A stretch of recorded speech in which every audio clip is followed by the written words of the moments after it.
o que eu vos vou falar hoje é fazer aqui uma abordagem bastante genérica sobre os possíveis contributos do hidrogênio no mix energético do século XXI. Enfim, eu vou dar isto, evidentemente, vou deixar muitas pontas soltas para depois talvez as pessoas fazerem perguntas ou como eu fazerem os comentários. Bom, para quem tenha estado atento às notícias sobre o setor de energia, e enfim, elas nem aparecem só em publicações especializadas de energia, terá reparado que no último ano e meio, por aí, tem havido inúmeras notícias sobre a aposta nacional no hidrogênio. Tem passado, por exemplo, pela questão da abertura ou da criação de uma grande fábrica de hidrogênio na zona de Sines, uma série de outros projetos que têm sido avançados por empresas na área da química, da energia, etc.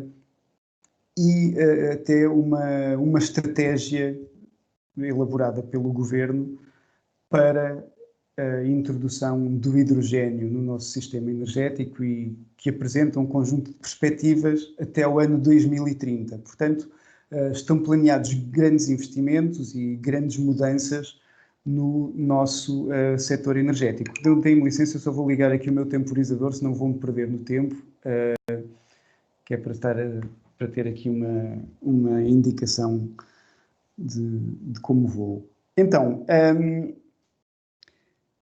aquilo que eu queria fazer nesta breve apresentação seria responder a esta questão, o porquê todo este interesse em torno do hidrogênio. Talvez voltando só atrás um passo, a questão não passa só pela aposta nacional.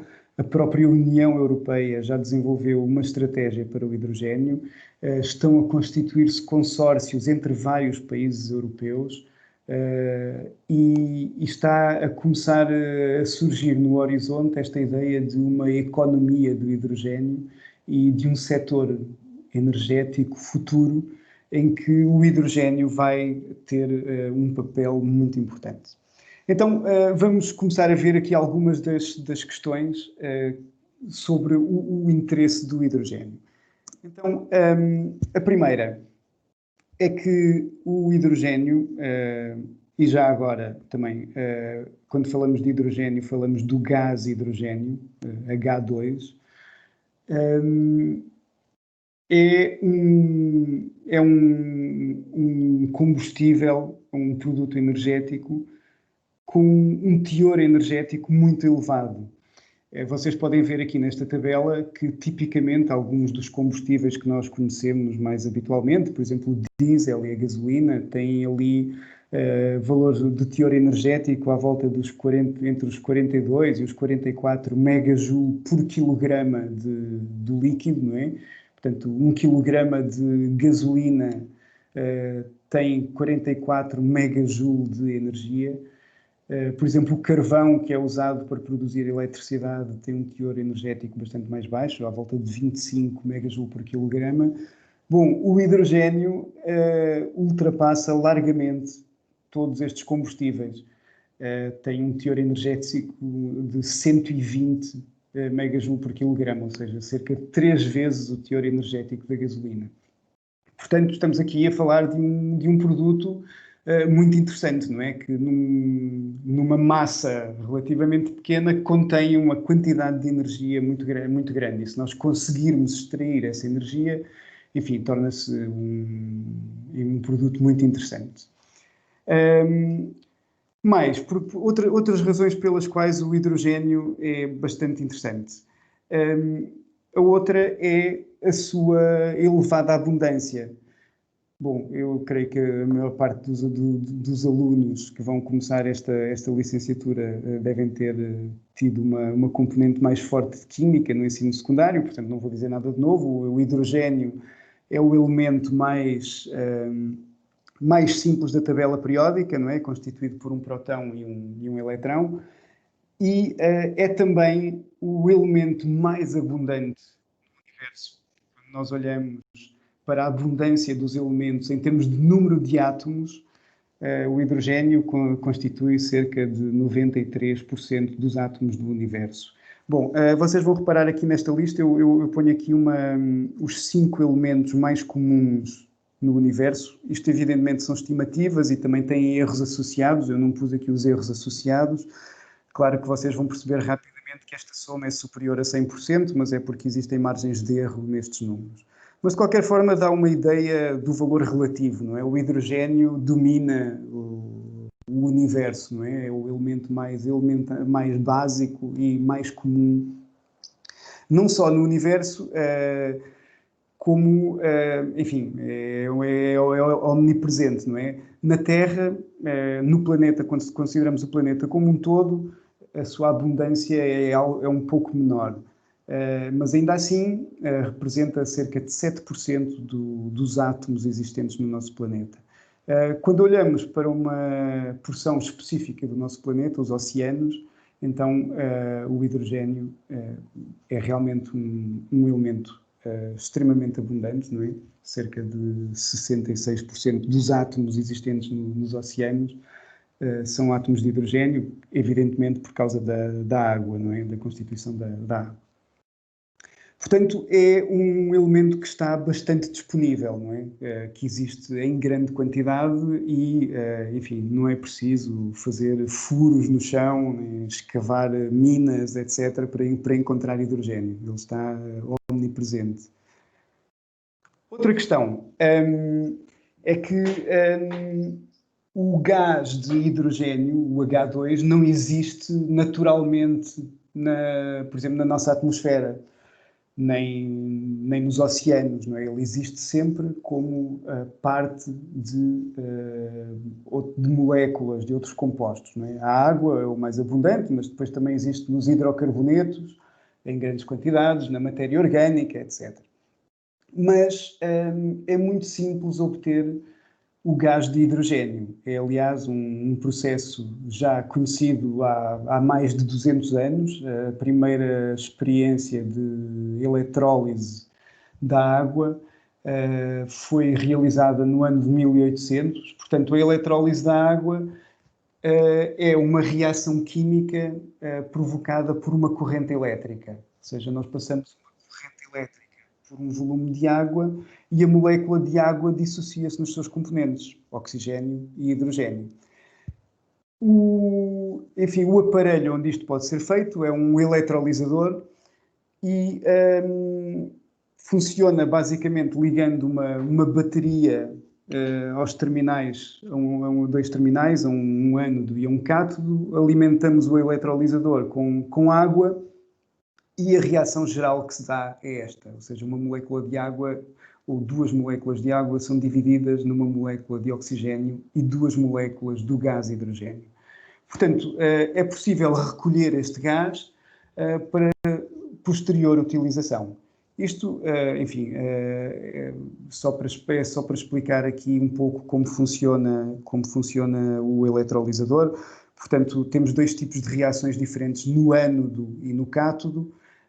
Uma primeira reação no ânodo, nós alimentamos o eletrolisador com água, há uma corrente elétrica de eletrões que está a passar por aqui e na presença dessa corrente elétrica, a molécula de água divide-se em oxigênio, que vai sair, vai tornar-se um gás, não é? E uma solução aquosa com prótons e eletrões que estão a circular aqui no circuito elétrico. Esses prótons atravessam uma membrana que permite só a passagem de prótons e no cátodo eles vão ser sujeitos a uma outra reação com a corrente elétrica que está aqui a passar, juntam-se aos eletrões e produzem então o tal gás de hidrogênio. Portanto, aqui num eletrolisador, num dos lados recolhe-se oxigênio, do outro lado recolhe-se hidrogênio. Portanto, o processo de fabricação do hidrogênio, de produção, é também um processo bastante simples e bastante bem conhecido. Outra vantagem do hidrogênio e outro ponto de interesse é que depois, quando fazemos a utilização do gás hidrogênio, como nós já vimos, é um produto que tem um teor energético muito elevado, mas ao contrário daqueles combustíveis que nós vimos atrás, como o carvão, a gasolina, o gasóleo, quando nós utilizamos o hidrogênio para extrair dele a energia, não produzimos emissões de dióxido de carbono. Como todos vocês sabem, é um dos grandes problemas da atualidade. É um problema que nem é só da atualidade, é um problema que vai acompanhar-nos durante os próximos séculos. Esta é a questão de resolver esta questão das emissões de CO2. Bom, o hidrogênio, por exemplo, ao contrário da gasolina ou do carvão, quando nós o queimamos, quando o fazemos reagir com oxigênio, nós, como em qualquer combustão, podemos extrair calor, não é? O calor é uma forma de energia com muitas utilizações, mas o produto da combustão é vapor de água.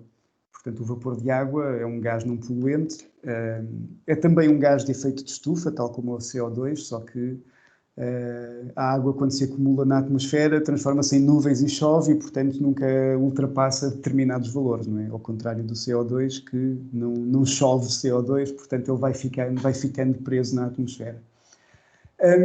Mas há também uma outra aplicação que é ainda mais interessante, que é a combustão do hidrogênio, e que é a produção de eletricidade a partir desse gás de hidrogênio.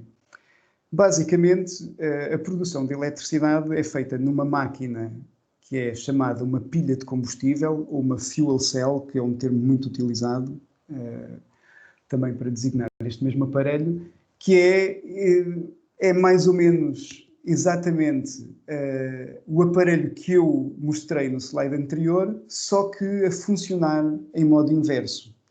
Então, o que é que acontece? Nesse aparelho, nós agora introduzimos hidrogênio de um dos lados do aparelho, que transformamos em ânodo, não é? Que fica ligado ao polo positivo de uma bateria. Na presença da corrente elétrica, essa molécula de hidrogênio dissocia-se e os núcleos os átomos de hidrogênio perdem os seus eletrões, que entram na corrente elétrica, os prótons passam para o outro lado, a tal corrente elétrica passa por aqui e pode ser usada para fazer funcionar um motor, por exemplo, e depois é recolhida aqui onde se junta novamente aos prótons e em conjunto com oxigênio, pode ser geralmente oxigênio atmosférico, vai ter como produto vapor de água. Portanto, o hidrogênio tem esta vantagem para produzir duas das formas de energia mais utilizadas atualmente, o calor e a eletricidade, tem apenas como resíduo o vapor de água. Portanto, torna-se um produto muito interessante deste ponto de vista, porque permite produzir energia, extrair energia sem emissões de dióxido de carbono. Então, este é um atrativo muito grande deste produto. Vamos ver mais um, e que tem a ver com a versatilidade das utilizações do hidrogênio. O hidrogênio, primeiro, ele tem ainda, vou falar de uma outra vantagem um pouco mais amontante no processo. Como nós vimos atrás, o hidrogênio pode ser produzido através da eletrólise da água.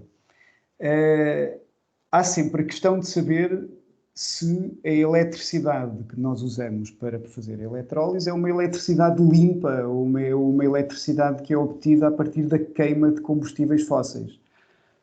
Vocês sabem também que, por exemplo, nas centrais de produção de eletricidade, ou por outra, há vários tipos de centrais de produção de eletricidade, mas uma das mais problemáticas do ponto de vista das emissões são as centrais que funcionam pela queima de carvão. E depois também aquelas que funcionam pela queima de gás natural, são aqui os dois tipos que existem em Portugal. Portanto, nós podemos estar a usar eletricidade feita numa central a carvão para produzir hidrogênio, mas na verdade esse hidrogênio não é totalmente limpo, não é? Porque foi preciso queimar carvão para produzir a eletricidade. Ora, a questão é que tem havido um crescimento muito grande aqui em Portugal, um pouco por toda a Europa, um pouco por todo o mundo até, não é? De formas renováveis de produção de eletricidade. Bom, o país que mais aposta na produção de eletricidade renovável, a partir do vento e do sol, provavelmente, contrariamente a muitas ideias feitas, é a China. É o país onde mais tem crescido a produção renovável de eletricidade. Portugal também é um país que tem um papel assim, dianteiro nesse processo, onde a produção de eletricidade renovável é muito relevante, é muito importante. Mais de metade da eletricidade produzida em Portugal é de origem renovável, tem origem em produção eólica, solar ou hídrica, nas barragens. E se nós usarmos essa eletricidade limpa para produzir hidrogênio, então podemos ter toda uma cadeia de produção de energia, produção e consumo de energia, em que não há emissões de dióxido de carbono. E, portanto, isso seria ouro sobre azul, e realmente é uma das questões. Ouviram o meu temporizador a dizer-me que passei os 15 minutos. Então, quais são as vantagens do hidrogênio aqui deste ponto da utilização? É que, uma vez produzido a partir de fontes de energia limpa, ele pode ser armazenado e depois pode ser distribuído para utilização em diversos setores.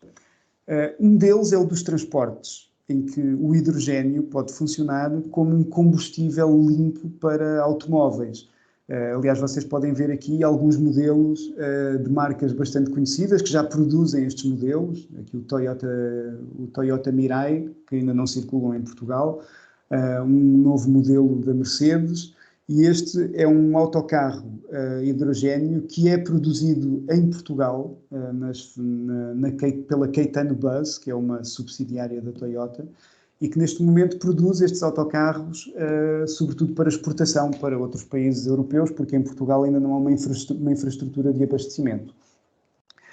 Depois, o hidrogênio também pode ser utilizado para produzir eletricidade doméstica e calor, e pode ser, por exemplo, utilizado como um produto, como um produto não energético, por exemplo, para produzir fertilizantes para a agricultura, não é? Para fixar o azoto, peço desculpa por esta falha, NH3 eu creio que é a amónia, não é? Portanto, tem um conjunto de aplicações muito vasto, e pode ser, portanto, e tem essa vantagem de nunca produzir emissões no seu processo, e atenção, este é um se muito importante, se for produzido a partir de eletricidade limpa. Então, este é o meu penúltimo slide. Este gráfico aqui mostra os fluxos energéticos em Portugal. O gráfico refere-se a 2017, mas de 2017 para cá não mudou assim tanto. E só que vos quero mostrar aqui 3 grandes aspectos. Um é aqui o fluxo dos produtos de petróleo. Portugal importa muitos produtos de petróleo que são refinados nas refinarias para produzir depois produtos de consumo final. Uma grande parte dos produtos de petróleo que são refinados em Portugal são exportados, e depois aqueles que são utilizados no país são utilizados maioritariamente na área dos transportes, ou seja, para abastecer automóveis, caminhões, navios, etc. Bom, aqui o hidrogênio pode ter um papel muito, muito importante, porque pode substituir, de facto, os produtos de petróleo e tem algumas vantagens, por exemplo, em relação aos carros elétricos, porque os carros que funcionam a hidrogênio têm autonomias muito superiores às dos veículos elétricos e têm velocidades de carregamento também muito superiores. Não é? Carregar a bateria de um veículo elétrico pode demorar várias horas, encher um depósito com hidrogênio é como encher um depósito com gasolina ou com gasóleo. Um outro setor também importante é o do gás natural. Portugal importa uma quantidade de gás natural apreciável. Uma parte desse gás é usado para produzir eletricidade, que depois é usada pelos consumidores. Uma parte do gás natural é utilizado diretamente, por exemplo, nas nossas casas, nos esquentadores para aquecer água, ou na indústria, em fornos, etc. E aqui também o hidrogênio pode ter um papel, porque pode substituir parcialmente algum deste gás natural. Vocês sabem, a queima do gás natural tem como subproduto o dióxido de carbono, mas se uma parte dele for substituída por hidrogênio, obtém-se energia e o subproduto é vapor de água, não é? E, portanto, há aqui uma série de aplicações em que realmente o hidrogênio pode ter um impacto muito grande no nosso sistema energético. Então, juntando estas várias vantagens que eu enunciei, não é? Tem um elevado teor energético, é muito abundante, é fácil de produzir, tem uma utilização não poluente, não sem emissões de CO2 e bastante versátil, não é? Que pode ser utilizado em vários campos.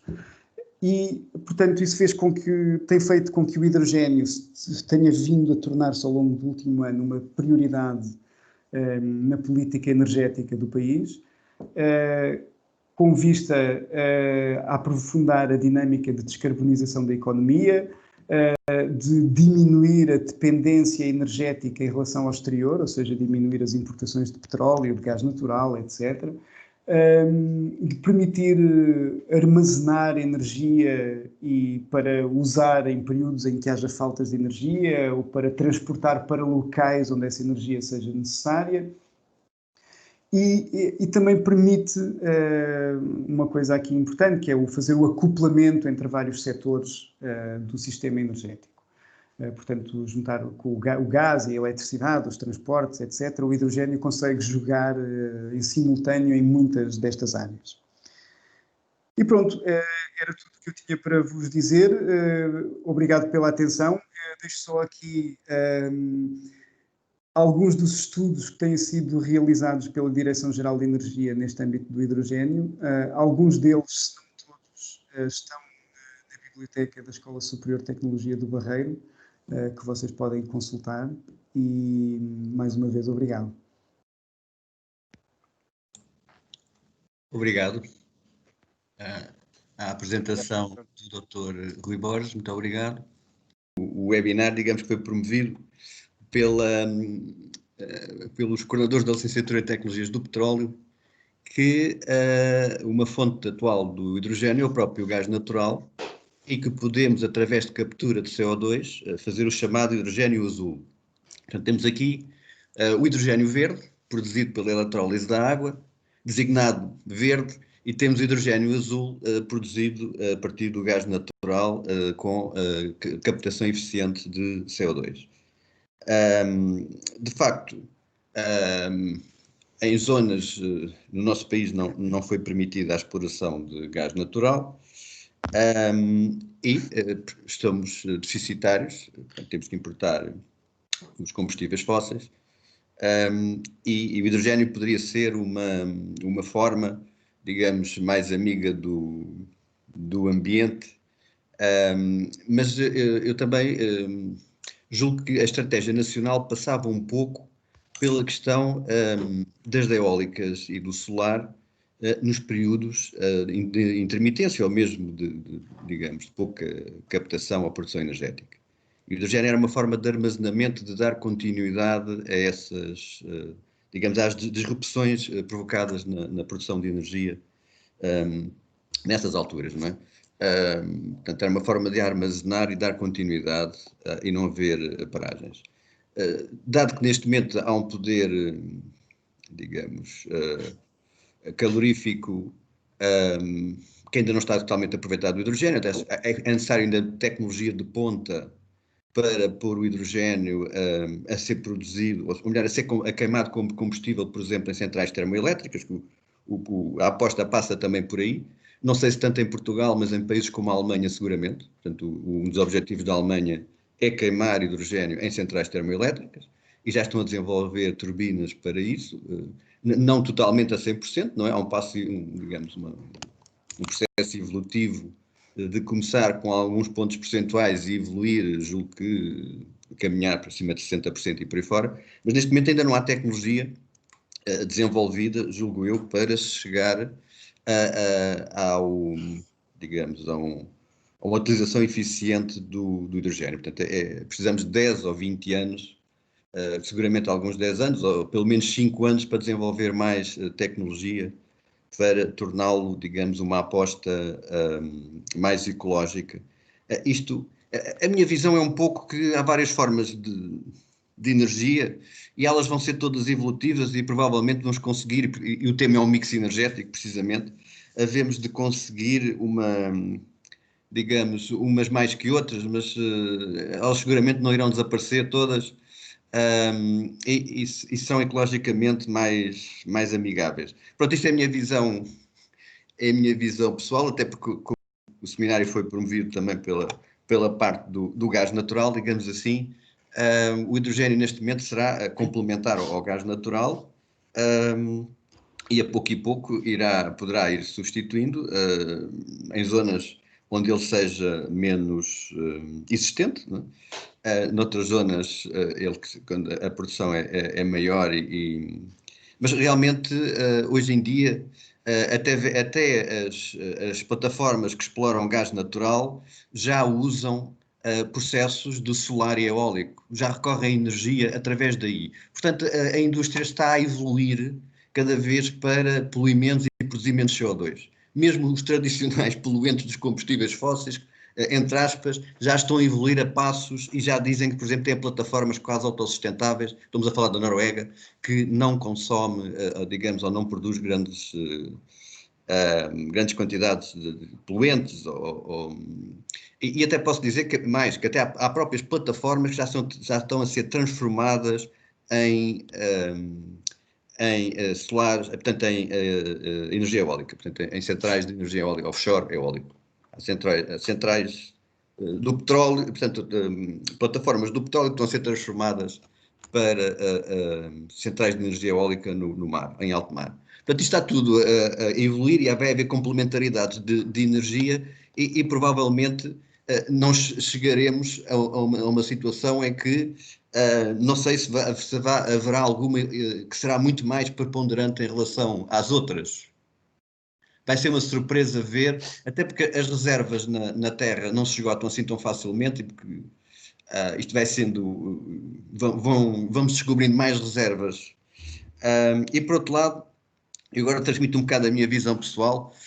O CO2, que agora, digamos, é algo terrível e que estamos a produzir e que, digamos, prejudica o clima, mas ele também é uma matéria-prima.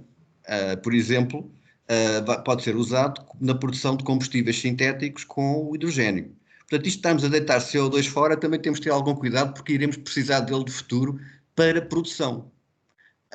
Neste caso, quisermos combustíveis sintéticos menos poluentes. Portanto, temos aqui um fórum de discussão e um pouco, portanto, aproveitamos, digamos, o facto de ser agora um tema extremamente mediático, porque parece que há uma aposta nacional bastante importante, não é?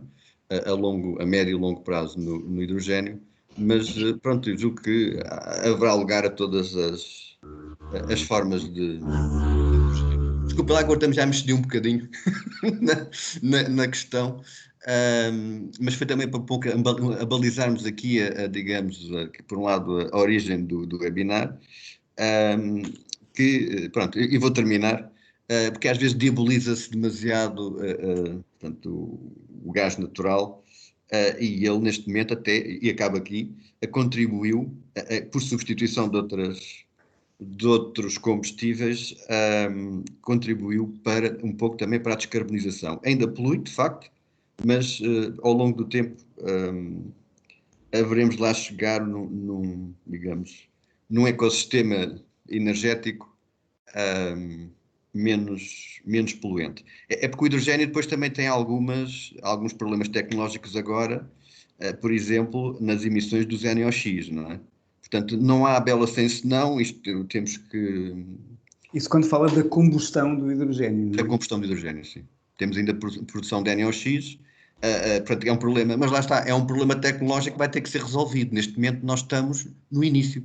Julgo que em termos de hidrogênio estamos no início. Há um longo caminho pela frente. Dávamos por terminada o seminário e agradecíamos bastante. Muito obrigado ao Dr. Agradecemos muito. E pronto, foi. Eu é que agradeço a oportunidade, obrigado. E pronto, desta visão, muito obrigado, do mix energético. Ok, obrigado a todos.